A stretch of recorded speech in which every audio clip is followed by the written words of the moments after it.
तर नमस्कार विद्यार्थिनींनो, महिलांनो. तर आजच्या व्हिडिओमध्ये मी तुमच्यासाठी अंगणवाडी मुख्य सेविका पर्यवेक्षिका भरती 2026 जी होणार आहे त्यासाठी 2025मधील काही महत्त्वाचे असे प्रश्नपत्रिका तयार केलेली आहे, जे की अंगणवाडी पर्यवेक्षिकामध्ये अत्यंत महत्त्वाचा ठरणार आहे. 2026चा हा संच सी आहे आणि याच्यासाठी एकूण हे 100 मार्काचा असतो आणि वेळ तुम्हाला 1.5 तास असे असते. चला तर मग आता आपण प्रश्न बघूयात. हे अतिशय महत्त्वाचे आणि खूप उपयुक्त ठरणार आहे तुम्हाला. तर प्रश्न क्रमांक 1 आहे, ICDS अंतर्गत आरोग्य तपासणी सेवा कोणाकडून दिली जाते? ऑप्शन ए आहे वैद्यकीय अधिकारी, ऑप्शन बी आहे अंगणवाडी सेविका, ऑप्शन सी आहे ग्रामसेवक आणि ऑप्शन डी आहे आशा सेविका. तर याचं जे योग्य उत्तर आहे ते ऑप्शन नंबर ए आहे वैद्यकीय अधिकारी. हे सर्व जे प्रश्न आहे 2025च्या प्रश्नपत्रिकेमधले आहेत. या प्रश्नांचा नक्कीच तुम्हाला फायदा होणार आहे 2026च्या परीक्षेसाठी. प्रश्न क्रमांक 2 आहे, या म्हणजेच की इथे टेक होम राशनचे वितरण सामान्यतः कोणाला केले जाते? तर ऑप्शन ए आहे फक्त 0 ते 3 वर्ष बालकांना, ऑप्शन बी आहे फक्त गर्भवती महिलांना, ऑप्शन सी आहे फक्त स्तनदा मातांना आणि ऑप्शन डी आहे यापैकी सर्व. तर याचं जे बरोबर उत्तर आहे ते ऑप्शन नंबर डी आहे यापैकी सर्व. कारण की टेक होम राशन THR हे फक्त 0 ते 3 वर्ष बालकांनाच नाही, तर 0 ते 3 वर्ष बालकांना, गर्भवती महिलांना आणि फक्त नाही की स्तनदा मातांना, तर यापैकी सगळ्यांना दिले जाते. पुढचा प्रश्न बघूयात. तर प्रश्न क्रमांक 3 आहे, अन्न सुरक्षा आणि पोषण या अभियानाचा मुख्य उद्देश कोणता आहे? तर ऑप्शन ए आहे कुपोषण कमी करणे, ऑप्शन बी आहे अन्नधान्य उत्पादन वाढवणे, ऑप्शन सी आहे शालेय शिक्षण वाढवणे आणि ऑप्शन डी आहे रोजगार हमी देणे. तर ह्याचं जे बरोबर उत्तर आहे ते ऑप्शन नंबर ए आहे कुपोषण कमी करणे. तर अन्न सुरक्षा आणि पोषण या अभियानाचा मुख्य उद्देश आहे की कुपोषण कमी करणे. जे बालकांमध्ये म्हणजे नाही का पोषक आहार त्यांना दिला जात नाही, तर याचं जे मुख्य उद्दिष्ट आहे तेच आहे की कुपोषण कमी करणे, बालकांना शरीर स्वस्थ राहावे. प्रश्न क्रमांक 4 आहे, MUAC पट्टीवरील हिरवा रंग कोणत्या क्षणी दर्शवतो? तर ऑप्शन ए आहे सामान्य पोषण स्थिती, ऑप्शन बी आहे डिजिटल मॉनिटरिंग प्रणाली, ऑप्शन सी आहे गंभीर कुपोषण आणि ऑप्शन डी आहे मध्यम कुपोषण. तर याचं जे बरोबर उत्तर आहे ते ऑप्शन नंबर ए आहे सामान्य पोषण स्थिती. तर MUAC पट्टीवरील हिरवा रंग हा सामान्य पोषण स्थिती दर्शवतो, हे लक्षात ठेवा. आणि MUACचा जर तुम्हाला फुल फॉर्म पाहिजे असेल तर मला कमेंटमध्ये नक्की सांगा, कारण की मी याआधीही अंगणवाडी अंतर्गत जेवढ्या काही मुख्य सेविकेच्या ज्या परीक्षा होणार आहे त्यासाठी जे काही शॉर्ट फॉर्म आहे त्याच्यावर ऑलरेडी मी व्हिडिओ अपलोड केलेला आहे. नसेल बघितला तर एकदा जाऊन चेक करा आणि मला कमेंटमध्ये नक्की कळवा की तुम्हाला अजून कोणत्या विषयावर पाहिजे आहे. आणि मी एका व्हिडिओ अपलोड केलेला आहे ज्याच्यात की बाळासाहेब शिंदे सरांचं जे नवीन पुस्तक लॉन्च झालेलं आहे त्याच्यामध्ये जेवढी काही माहितीचे टॉपिक्स आहे ते क्लिअर केलेले आहे डिटेल विश्लेषण सकट. क्रमांक 5 आहे, सक्षम अंगणवाडी आणि पोषण 2.0 कार्यक्रमांतर्गत खालीलपैकी कोणता घटक समाविष्ट नाही?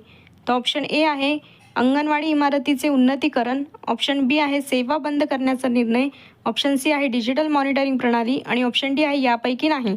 तर बरोबर उत्तर आहे ऑप्शन नंबर बी सेवा बंद करण्याचा निर्णय.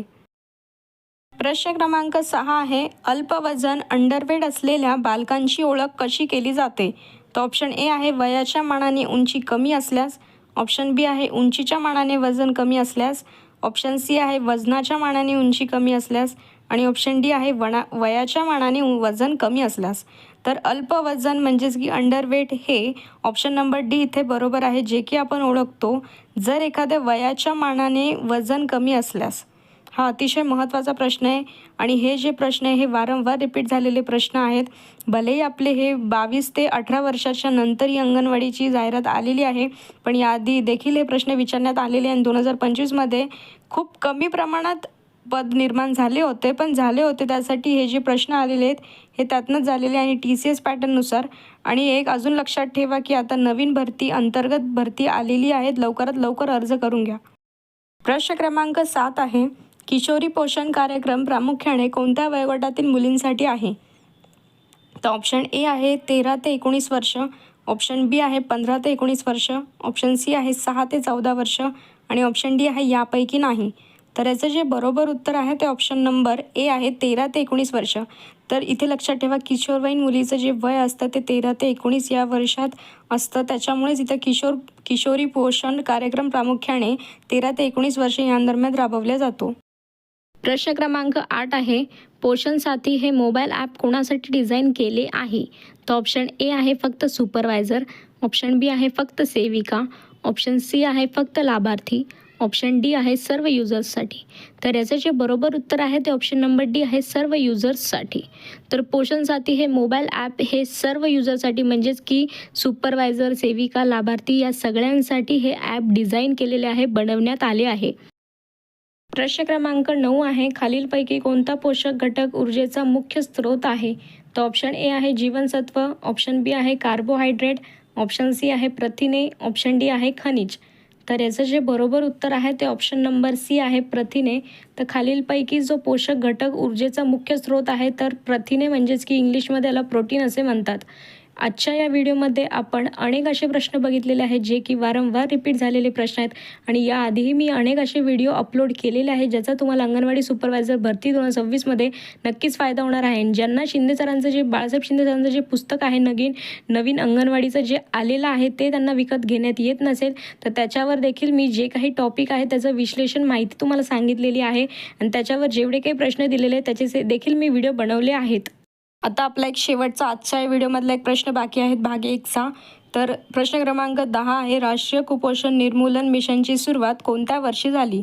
तर ऑप्शन ए आहे 2014, ऑप्शन बी आहे 2015, ऑप्शन सी आहे 2016 आणि ऑप्शन डी आहे 2018.